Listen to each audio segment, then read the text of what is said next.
Alright, so we have a Dokkan Part 2 predictions for the banners, and I actually really do believe in this. I'm going to go ahead and link it down in the comments below. All credit goes to Dokkan Kami for this. But if we go ahead and look here, we have the Dokkan Fest and then the Carnival banner for Gogeta and the Omega. If you don't already know how banners work, or you are a new or returning player, basically any of the times that they drop a anniversary character in one of these banners, or a worldwide celebration too, but anytime they bring them back, it means that the part 1 or part 2 equivalent will always come back on the next banner as well. So for example, AGO Gogeta was the part 2 to the 10th year anniversary. That means that 10th year Vegito is going to be back in the next part for us, right? Physical Trio is here for the part 1 of the summons. That means that the Broly is going to be back for part 2. Beast Gohan is here for part 1. It means that AGO Broly is going to be here for part 2, and so on and so forth, right?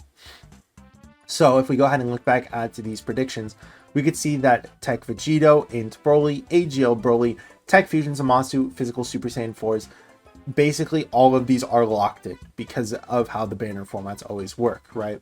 And if we go ahead and look back at the Super Saiyan 4 Gogeta, we know that AGO Super Saiyan 4 Goku is going to be here. We know that Physical Super Saiyan 2 Gohan is going to be here. STR, Broly Movie Gohan. We have the Int Gammas, Physical Sword of Hope Trunks, and that is basically all of the guaranteed options. There are still some predictions here as well, such as the Int Super Saiyan 4 Goku, the Int Super Saiyan 4 Gogeta, and the STR Omega. The thing that I usually like to think of these as is basically the EZA options. While I don't think that Int Super Saiyan 4 Goku is going to EZA, they're either going to put him there because it's GT and they're going to be putting a whole bunch of DT units on the banner, or it's going to be an EZA unit like these two. And these are basically what are thought of as the next EZAs or sub-EZAs, right? So they could easily replace, like, in Super Saiyan 4 Goku for something like STR Goku and Omega with AGL Super Saiyan 4 Vegeta, right? And then Super Saiyan 4 Gogeta's right here. And then has it where, like, all three of those units are going to get EZAs or sub-EZAs, right? And then over here, it's going to be the same exact thing. While those are guaranteed, the LR is going to be the one that is most likely going to get the EZA. I do think that 17 has the highest likelihood of getting it, just because of them most likely wanting to buff GT bosses. The only thing that I think is a little bit weird, though, is them dropping that Nova Shenron as an LR, because that's not a GT bosses character from what I remember. Where I should just go ahead and pick Omega real quick. Let me try to find him. We could just do this one. It's fine. GT bosses. When he works with, when it's Nova and Ice Shenron, it's GT bosses. But I believe, no, he is GT bosses. Okay, I'm a little bit of a fool and a silly Billy, if you will. So yeah, he's gonna be on GT bosses as well. Then what? Oh yeah. So the EZA options. Because this is the only unit or LR that hasn't gotten an EZA yet, they're probably just going to EZA this guy. The only issue is that, like, what are they going to do with this character? It says per androids attacking in the same turn, self-excluded 17% attacking defense. Per Goku category ally attacking in the same turn, self-excluded. But you know what this needs to be? It needs to be, like, per target Goku or extreme class, per androids or extreme class. And then make it like 34% because it's two androids merging together, you know. But I don't know, like it's gonna be really hard to do that, because the only reason why I would see them not choosing to do that is because target Goku is like a 99% extreme class already. So I feel like there's only like, no, there actually isn't a single one that is super. I thought there was, but I guess not. Yeah. So yeah, that's gonna be. It would just be basically needing to turn this into just extreme class in general. Androids is gonna suck though. Everything, no matter what they do, I'm really scared for this character basically, because man, it's like this guy was made with no thought. So, but again, that is the most likely to easy A character. Um, the other thing too, as well, right, is that I feel like the carnival banners is probably going to be the best thing to use the rainbow tickets on anyways. So when you're mainly trying to chase for Super Saiyan 4 Gogeta, and it's a 44% chance, right?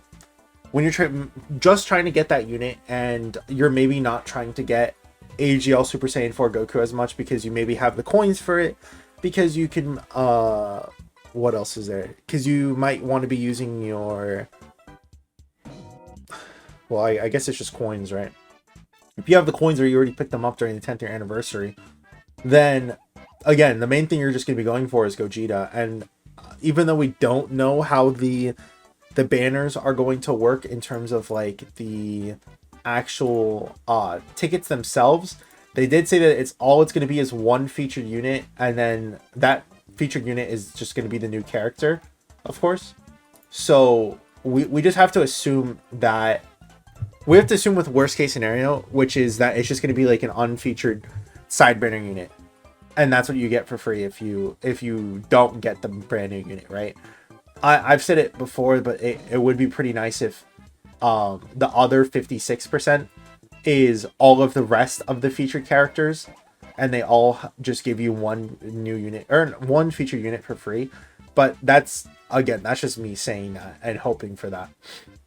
So I would really recommend using the rainbow tickets on Gogeta, because that banner does not look like it's going to be good. Super Saiyan 4 Goku is really good. Physical Super Saiyan 2 Gohan is meh, right? STR Gohan, he could be pretty good in standby, but like the damage that he was doing was his main point. Defense was not where it was not his strong suit, right? And already we've gotten people who do like 20 times what he does, 20 times better defensively. So in my opinion, I don't think that he's like that much worth it anymore, right? Gammas are in like a weird situation, because the thing is like, if you can float them, you can get their standby, you can get all of the int key spheres for them. They're actually really, really good. Like even now, the Gammas are still extremely well, right? Because you can get just so much damage reduction when you're in Gamma 1. You can get 15% here, right? You get 15% here, that's 30 baseline, and then you get up to the 50% here. So that's 80% damage reduction in total if you're able to just get 5 int or STR key spheres while this guy is changing AGL to int. And he has amazing defensive utility as well, raising superclass allies defense by 50% for 2 turns, while also just raising his defense in general as well. You see stuff like this, and it's always self-excluded nowadays. And no, he just does that to himself too. On top of that, he's also giving superheroes, joint forces, or defenders of justice an additional 3 key and 50%. Like he's so good. Again, it's just that no new unit has gotten any of that. There's been no new superheroes. There's been no new joint forces. No defenders of justice. Like who is this guy buffing at this point? It's not a lot. Where is it? Defenders of Justice. Here we go. Well, that's pretty good. The superheroes giving to Super Saiyan Blue Goku and stuff. But like I don't. You're not going to be linking them up pretty well. I guess it's pseudo links in a sense, because they might not be linking up the best, but they'll be giving the decent support. I don't know. It's just like you don't really run superheroes as a thing, because you'll have units like Beast Gohan, STR Super Saiyan Blue. You'll have units like Int Gammas, but then who else are you going to be running? Tech Gods, and then that's it. Most of these other units, other than like AGL MUI, you just don't really run anymore, because there's just so much better options.